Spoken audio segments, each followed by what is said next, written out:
the superhero industry, specifically movies, really owes a huge debt of gratitude to Tim Burton. What about the Japanese Spider-Man guy?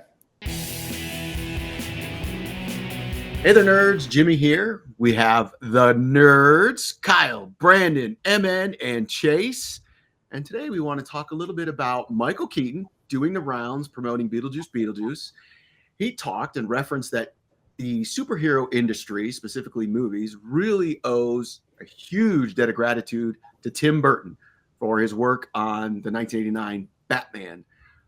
When he first announced it, I was like, yeah, that is true, because it really set this off. But then I feel like that takes away from Richard Donner and Superman in 1978, when I think that really set off and was the first real big, well-regarded box office hit with a superhero movie. So I wanted to put it out to the group and see what you guys think. Agree, disagree, caveats, what have you. Go. What about the Japanese Spider-Man guy?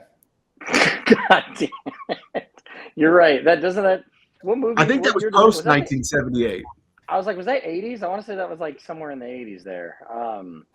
Well, I mean, then when was the Captain America movie was, I think, the late 80s, early 90s that didn't do well. And then the Corman Fantastic Four that never actually came out. But that's also, those can't be counted because they really didn't increase the success of comic book. Not at all. But there's something about Batman and Batman Returns that'll always be great. I did get to go see the original Tim Burton Batman in a movie theater with Jay, and I will say we both kind of left like, man, when you're forced to like sit in a movie theater with that movie, it definitely hasn't aged as well as you thought. But like putting it on at home, it's more member berries kind of feelings. But it's weird that he said that, because this is also a guy who didn't want to be labeled as Batman. Like, that was the whole thing with superhero movies for a long time, is people didn't want to get typecast as just a superhero. Like, am I wrong? Am I correct on that? No, you're definitely correct. And I think a lot of that has to do with, and why I do agree with what Michael Keaton saying with Tim Burton, is when we had the Adam West, Burt Ward Batman, it was comical. I mean, that was it. You knew it was a comedy. It was coming on. That was what you were going to expect. So I will agree that I think that the 1989 Batman was the first sort of iteration of a major character to go dark and show a dark side to what was closer to the comics than what we had seen in the 60s TV version. So I don't know if that's where they're going with that but yes, I think the actors did not want to be associated with the superhero because they saw what happened to Adam West and Burt Ward and was like, these guys are typecast as these goofballs. And even a little more to Superman, Christopher Reeve was pretty much Superman. He got a little typecast there. So I agree with that. The Adam West Batman, I think a lot of people don't realize, is they were making fun of the original Batman serial shows that came out, the black and white ones, because those were very bad and aged terribly and kind of racist at this point. The bad guys are, I forget how they name it, but it's a group of Asians, because I think this is around World War II, like it's Japanese people, but they're all played by white guys. And it was very bad and very goofy. And I remember hearing that originally the Adam West, Burt Ward was kind of poking fun at that because they didn't really have anything else to go off of. So my question with this whole round that he's doing here, is he saying that superhero movies and films and things like that wouldn't be as popular as they are today without the Tim Burton films? That's the gist of the comment I got, that basically all filmmakers today need to really give a huge kudos to Tim Burton. And I think there's a part of it that people forget that Tim Burton did these films, because now he's doing like the Disney live action remakes and stuff like that and whatever. So maybe that's part of it. But yeah, I think that's what he was trying to say. Michael. Do you guys think anyone else deserves credit for today's superhero movies? I mean, we already brought up the first Superman film. In my opinion, that more than anything else deserves all the credit, because without the first Christopher Reeve Superman, I mean, you really wouldn't have superhero movies in the way we do now. But that's personal opinion than anything else. Donner went on to produce a lot of the 20th Century Fox X-Men stuff too. So I mean, he didn't do one and done. I think the Superman movie is yeah, I mean, yeah, that was popular, and I think that the Superman movies and the Tim Burton Batman movies are looked at in that way as like starting it, because like growing up, that was really all we had. So like, you know, I watched those things a million times because that was the Batman that I watched, you know, and growing up, the Forever and Batman and Robin aged far worse and much quicker than the Tim Burton ones. You know, people still kind of look back at the Tim Burton ones and still really enjoyed them. Superman's interesting because when you go back and watch those, the lack of technology with special effects, like we didn't have like Superman really getting in these crazy fights. He does a lot of like other stuff, like, you know what I mean? Like he's not punching bad guys through walls and stuff. He's flying backwards, and he even rips off the cellophane logo and stuff, because I don't think they had the technology to make like a crazy fight with two aliens. When did Blade come out? Early 2000s, late 90s. Was that around the same time of these Tim Burton films? Tim Burton was 87. 87 or 88, and then 91 or 92. The first Blade released in 1998. Hold on, let me see.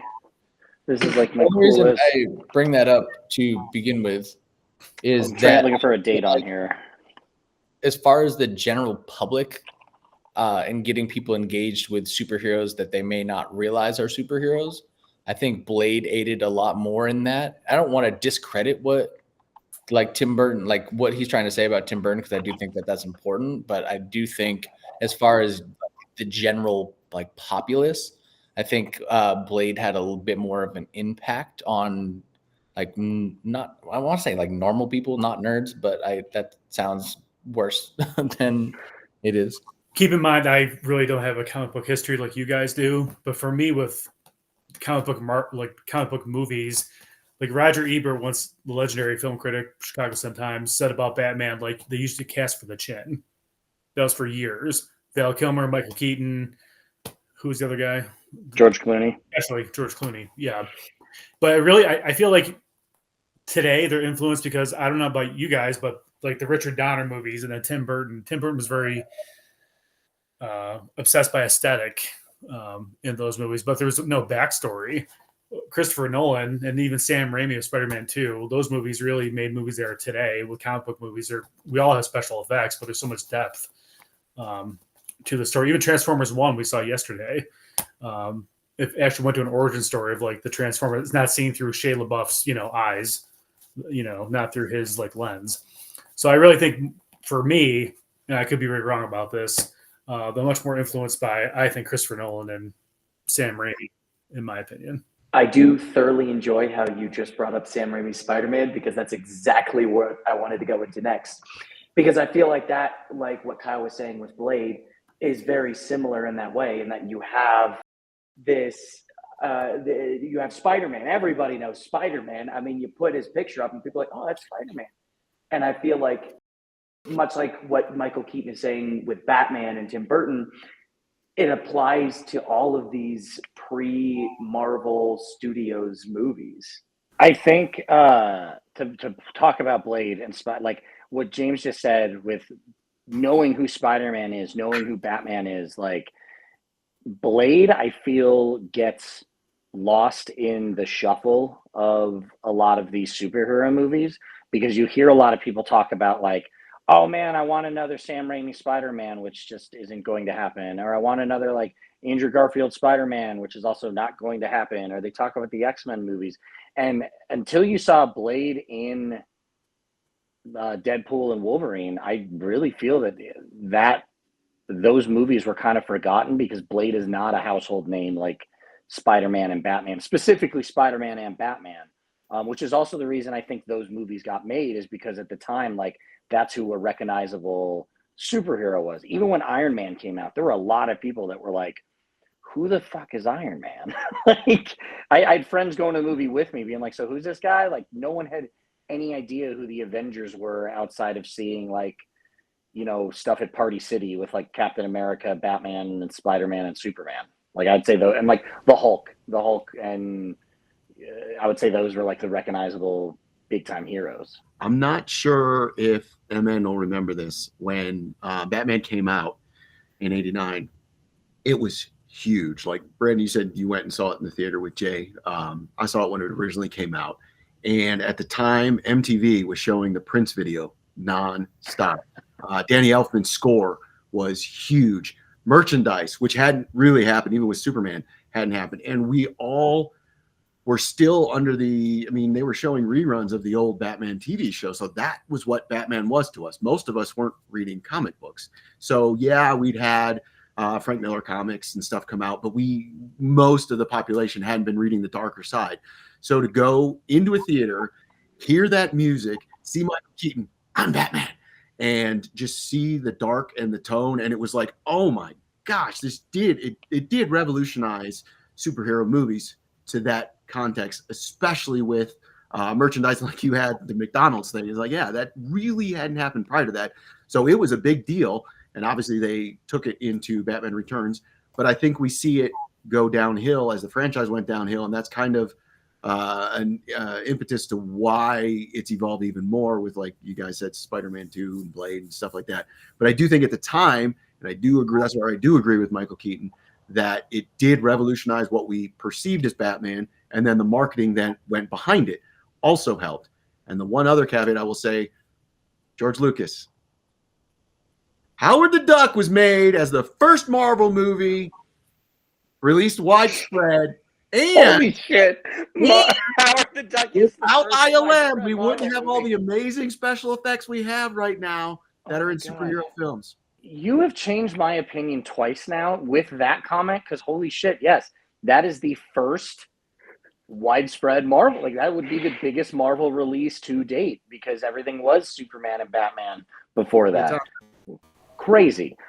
With what you're saying though, like I think as a kid, like I was born in '88, so by the time Batman Returns came out, though, with what you're saying, like as a kid, I had so many Michael Keaton action figures. I had so many, and I grew up watching the Adam West stuff because that was playing on TV regularly, which also fed into the Batman the Animated Series, because I believe that was like 94, 95-ish. So it wasn't far after Return. So kind of to Michael Keaton's point, maybe he's right, because without Tim Burton's Batman, you wouldn't have seen Batman the Animated Series. You wouldn't have a new, I would have been that new generation experiencing the Adam West stuff for the first time. You might have never seen the Adam West stuff again if it weren't for those Tim Burton Batman movies. So what you're saying is, without Batman, we'd have no Iron Man. Without Marvel selling off all their other characters, we wouldn't have Iron Man. Yeah. I did just hop in here really quick and be James the fact checker. Batman the Animated Series first started airing in 1992. Okay, so the same year that Returns came out. So that was like a direct. That's a direct correlation of that. It's as old as I am. Aw, little guy. Oh, you're old. Mm-hmm. And with that, thank you very much. Please let us know what you guys think. Michael Keaton, do we need to give more props to Tim Burton for creating the 1989 version of Batman? Let us know what you guys think in the comments below. Nerd Alert, out.